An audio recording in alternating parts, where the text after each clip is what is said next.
Cop out. Fucking whatever. And ACDB fucking shite like. Yeah. And except one song from hers which I genuinely like from start to finish. And that's Telephone. Yeah, with Telephone. Beyonce. Yeah. Because Beyonce is bitten that. Yeah. Beyonce killed her on her own song. There's another podcast as well. Getting killed in her own song. Getting really wrecked. Call it death. Actually, you know what? Shoot me in the face for saying riggedy wrecked. If I ever say that again, you have my permission to that. Just open up the palm of your hand. I was gonna just say Light me I was gonna I don't know if you could see this, but I sighed and rolled my eyes. Yeah. And we'll edit that out. If I ever, I'm going to leave that into the public here. If I ever You say deserve riggedy that. wrecked, That's the only way you learn. light me up. That's the only way you learn. People are allowed from now on. If I ever say it in your company or around you, just open up that hand and give me the back of it. I mean, I'm not even angry. I'm just disappointed. Riggedy wrecked. What the fuck? Like a Penny's t-shirt. Do you know what I mean? Like a fucking Rick and Morty's Penny's t-shirt. Like, I'm going to get a fucking Deadpool belt buckle next, saying shit like that. Shoot me in the fucking face. Riggedy wrecked. It sounds like something from a Crisscross song. Actually, the other day I was you know you've got like tracksuit bottoms you wear around the house? No. They're the only things I ever put on backwards because they're the same front and back, but except for they feel a bit weird. And every time I do that, I pull them up and go, "Oh, you fucking idiot!" And I go, "Daddy, make you." Yeah. And for a couple of seconds, I just leave it like that. Did you do that as a young fella when they were out? I tried to wear jeans backwards a few times. I did, yeah. Because they used to, back then there was all those like X-Works jeans. The only thing and you shit. do in those is have a comfortable pill. Yeah. It was like Zip a at the back. tight shite. Yeah, exactly. Oh, all over the zip. Great. No, I'm going to stop talking about this now. So Lady Gaga, listen, a lot of time for her career and all that. But That was 2009. I just wish I could get on board with it, but our choruses are lame.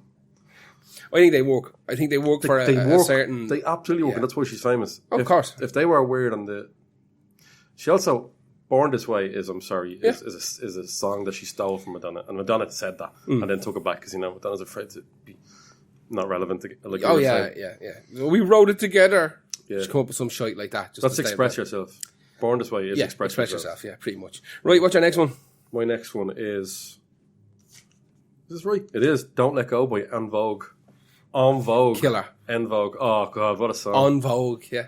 That's 10 out of 10. It's 10 out of 10, absolutely. Yeah. I forgot this was from a soundtrack. It's from the Set It Off soundtrack, which is what, the Madball biopic? That's, It's not the Madball biopic. That was a joke, Gar. I'm just agreeing with you now because I'm trying to think. Was it off a soundtrack? It was off the Set It Off soundtrack with Mackay Pfeiffer. Oh, you set it off as a Madball album. Okay, right, now I'm with you. Thanks for that. Yeah, no. Fucking leave me hanging. There's at least 3 people laughing on the podcast, maybe going, well... I was trying to read my own sheet, you prick. Just leave me out with your Think about that joke, because Set It Off soundtrack. 4 people in the world the get Madball biopic? Yeah. Oh, can't wait to say that on the podcast later. About and Gar music. Being into, he's going to love that joke. Oh, him with the Madball tattoo. So he'll get it. Ignored it. Yeah. He kind of nodded, like... Yeah, it is. Yeah, it's off the Madball soundtrack, yeah. Because I'm reading about my next one, you prick. That song would have been their only Billboard #1 song. What was the next one? They had... No, like, the next one... Well, no. Free Your Mind was actually 92 or 3, was it? Yeah, Free Your Mind years before. and Don't Let Go were their 2 big ones, yeah? Yeah. I'm sure they had a ballady kind of one. Yeah, of course it is. But this almost was their only #1. Almost. Yeah. It couldn't unbreak my heart.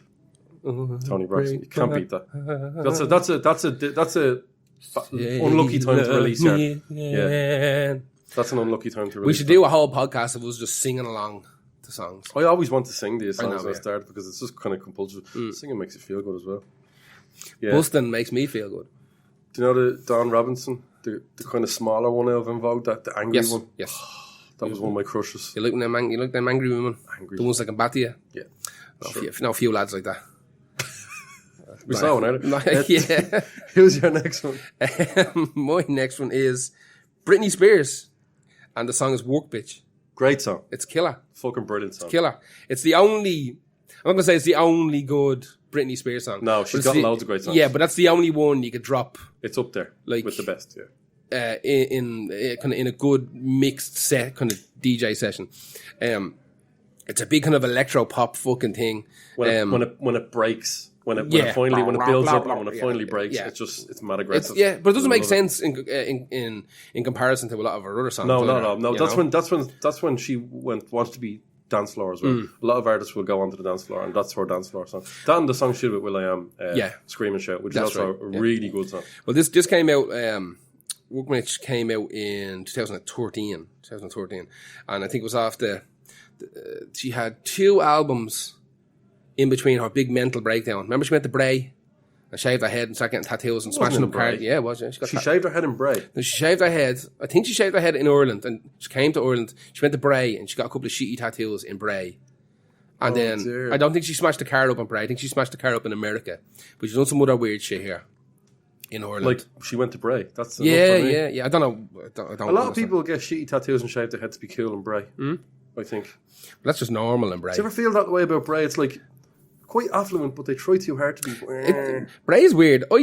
Bray is lovely to visit, but everybody from Bray is weird, and Yes, then they never want to bit. leave Bray. Yeah. Bray is also the heroin capital of Ireland. That's where all the heroin used to get floated in on the boats from England. Yeah, there you go. There's a fact. That's why Bray has a massive contingent of junkies and heroin abuse in families.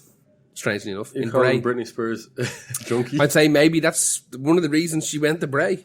You know? I love that. I do love about Work Bitch. I love the lyrics. They're silly. They're so silly. Yeah, You want a garbage. Maserati? Yeah. You want a hot body? You better work, bitch. And it's got to be a gay anthem as well. Oh yeah, absolutely. She's been adopted. Like That song is like, here, this is my gift to you. And That, then, like, we will accept your gift. Yeah, that's from the album Britney Jean, which is when she was trying to. I think she had.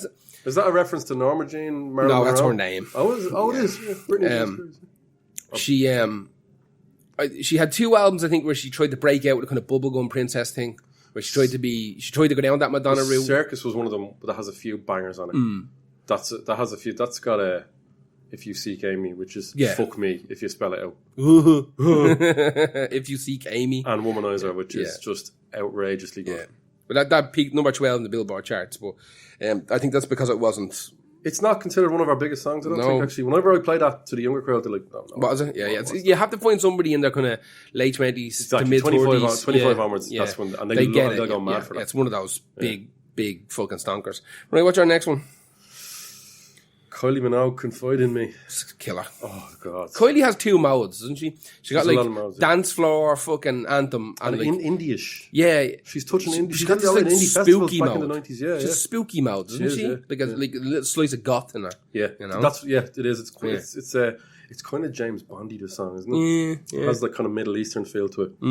Because it's very orchestral as well. I had a Madonna song on this list, Frozen, because it was the only song from her in the last 25 years, bar Hung Up, which is not really. It's ABBA's song, really. And she nudged out Madonna on this because Confide in Me is definitely influenced by Madonna. Yeah. It's the only time she really stepped forward as this, and critics now were like, whoa, this is a kind of crossover to. There's lots of different stuff going on in that song. When was that Nick Cave crossover? What year? That was earlier than that. Wasn't it way earlier? No, that was 96 or 7. Was it? Just the duet. Yeah. Yeah. Okay, right. So that's when she started dabbling in the dark side. Yeah. All right. Interesting. That's a great duet. That is one of the greats, to be fair. It is truly one of the greats. This is and it didn't make any sense either when it came out. People didn't apart from understand. just Australian. That's about it. Yeah. I find it cool because it's trip hoppy, but it sounds like there's real drums playing trip hop on it. Because if you're putting all that orchestral stuff on it, it's kind of dancey. It's kind of electronic-y as well. Oh, it's just I'm a sap for anything with that's orchestral. strings. Yeah, Oh, absolutely. just a sap. You could put that up. So it's some Massive Attack songs that wouldn't sound completely out of place. absolutely. You put it along with a lot of Madonna songs and wouldn't sound out of place. 100%. It's a killer. Confide in Me, 1994, absolute. Oh, I love it. What's your next one? My next one is Avril Lavigne, Complicated. No. I'm having it. I'm taking it. No. I'm taking it. And I'll tell you why I'm taking it. Because I don't have any interest in Avril Lavigne. Right? None. It does nothing for me. I think the story behind it is very interesting. Unlike Chad Kruger. Exactly. He was probably, 40 years older than her. What age would he been when Skater Boy came out? And That was 2002. I think I've made that joke before. Yeah. He was probably, I don't know what age Chad would have been. I don't even know what age Chad is now. I assume he's 50. Because he wasn't young when they broke. Wasn't he young fella? It's hard to tell from He's a weird looking fucker. Look at this photograph. Oh, stop it. This came out in 2002. It's her debut single. It wasn't Skater Boy. It was Complicated. The reason I picked this is because if you're a DJ and you play this to a room full of mutants, every single person knows the words. Of course. They just love it. It's chum. mutant chum is what it is. They fucking go mad for it. It's feed. It's just, yeah. Their feed. Yeah, exactly. They love it. Doesn't matter whether that album's 80 or it's a fucking 18-year-old fucking boy. Everybody knows this song. It's just been on every TV show and movie, and it's a just perfect teenage angst. It's song. just why are you making such a small thing so complicated? it's fucking guy. This is about tour dancing in that song. No, went and complicated. Yeah, what's To be fair, actually, her career before this is really complicated, which is weird. she wasn't a Disney kid or one of those? No, she was originally was Canadian, and she originally wanted to be like a new country singer. So she's got a couple of records that are horrible, like Cowboy Hats, sing songs about fucking roping horses or whatever the fuck new country's about. Yeah. Roping horses in New York City, whatever it is, right? That didn't work out. So apparently she signed to a label, and the whole thing was, listen, I've been writing my own country songs for years. I know how to write like a pop album. That's right, yeah. So they signed her, and 3 years later, everything she sent in was garbage. And she was having none of it. She's like, no, I'm doing this myself, I'm doing it myself. Yeah. Everything sent in, they were like, no. So eventually they coupled her with a... Was this around Blink-182 era? You would have been, yeah. But they coupled her with a group called, what were they called? They were called The Matrix, the production company. And they were writing songs for Christina Aguilera and Busted, Shakira, Britney Spears as well. So what they done was they basically scrapped her attempt at solo writing her first album, and they just coupled her up with this songwriting team, The Matrix, and just burst it out. Fucking Complicated, Skater Boy, whatever the fuck else was on that album, like, you know. And that album was bananas big. Like every young one with the blurry cover. Yeah, I think it was her wearing, you know the way young ones used to like wearing like them like 5XL jackets and just wrapping themselves up in it. You know, it looked like a fucking Madhouse straight jacket. But it was like army, it was army green, and it'd have a badge on it or something. And the big joint jeans. Big fucking jeans, big pair of boots, or little tiny pair of Converse. You can always tell what's under them. Do you know that? They're always the checkered Vans. Even if you can't see them, they're wearing always checkered Vans under them. You can always tell. Lift them up with checkered Vans. Checkered Vans. Okay, did you ever try and wear a pair of Vans? They're the most uncomfortable things. No, they're not for me though. They're nearly as bad as straight Converse. I'm wearing straight Converse now for the first time in my whole life because those black Chuck Taylors are delish. I know they're lovely looking, but I can't be walking around feeling every molecule underneath my feet. Like I can't. Oh, there's a coin. I can't be doing it. But that's it. That was Avril Lavigne, Complicated from 2002, the 14th of May 2002. I might add. Right, what's your next killer? The year 2000, Nick Acosta, Like a Feather. Like a Feather. Oh, I love this song. She was a child artist as well, but she's deadly with the crayons, like it's just loads of horses and sunsets and the stick and clouds, the big wonky house with the smoke, hills, semicircle. Would you really have to be born in like your chimney smoke when the sun is already out? Get to ask kids about that. I don't know. Use your head. It's like a compilation of things they've seen, really. Yeah. Well, let her off it anyway. Anyway, she wrote a banger. She well, I don't know how I wrote it. She was involved in a banger. Yeah. Like a Feather from her 2000, when she came out in 2000 with her own kind of... You're just like a feather. Instead of making me better, you're making me a feather.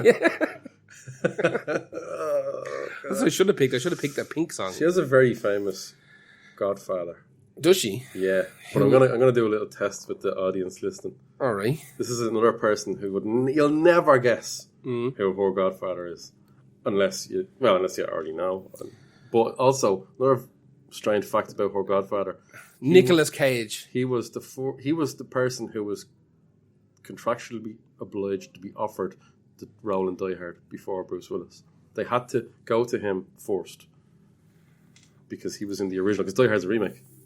Fuck up. No, Die Hard's a remake. Die Hard is a remake. Sorry, Die Hard is a sequel, an unmade sequel to a movie.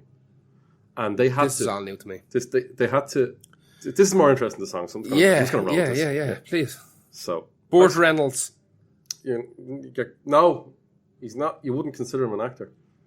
So they had to. It was written into it. He had to be in the sequel if ever made it. But unfortunately, it's in the 90s, and this guy. Snuffleupagus. Yeah. Well, tell you. Yeah. Frank Sinatra was supposed to. Well, obviously, he said no to Die Hard. He's 70, 60? Yeah, I'm 100. No, thanks. Yeah. So they had to. Then it was offered to obviously Schwarzenegger. He turned it down. Yeah. But that's her godfather. For real? Nick Acosta. Holy shit, I think her name is Dominica. Yeah. And Like a Feather. Oh. It's a great song. I like when they use choppers on riffs. It's such a simple melody. I'm a sap for them choppers. I love a bit of distortion in the chorus.